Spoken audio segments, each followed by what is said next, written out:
মাওলানা রুমি রহমাতুল্লাহ ওনার জগৎখ্যাত মসনবিতে বলছেন, যে ব্যক্তির বিদ্রূপ স্বরূপ হুজুর পাক আলাইহিসসালাতু ওয়াসসালামের আহমদ নাম উচ্চারণে মুখ বাঁকা করল, তার মুখ বাঁকাই থেকে গেল।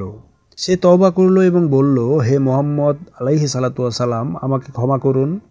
আপনাকে তো আল্লাহ অনেক কিছুই জানিয়ে দিয়ে থাকেন, হয়তো আমার অপরাধও আপনি অবগত হয়েছেন, আমাকে ক্ষমা করুন। আমি নাদানি বশত আপনার প্রতি বিদ্রূপ করেছি, অথচ আসলে বিদ্রূপের পাত্র তো আমি। এখানে রুমি রহমাতুল্লাহ একজন কতিপয় ব্যক্তির বিষয়কে তুলে ধরার মাধ্যমে আমাদেরকে, জগৎবাসীকে স্পষ্টভাবে জানিয়ে দিলেন, যারা আমার মহানবীর শানে যে কোনো প্রকার বেয়াদবি করবে, এমনকি যারা আমার মহানবীর নাম উচ্চারণে কোনোরূপ ব্যঙ্গ বিদ্রূপ এবং বিকৃতি আনয়ন করবে, আল্লাহ পাক তাদেরকে পাকড়াও করবেন।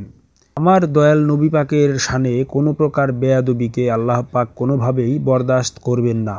অবশ্যই তার উপস্থিত তথা নগদ তথা যথাবিহিত উনি প্রদান করবেন, কারণ আমার দয়াল নবী পাক আলাইহিসসালাতু ওয়াসসালাম হচ্ছেন নূরে খোদা, আল্লাহ পাকের ছায়াস্বরূপ।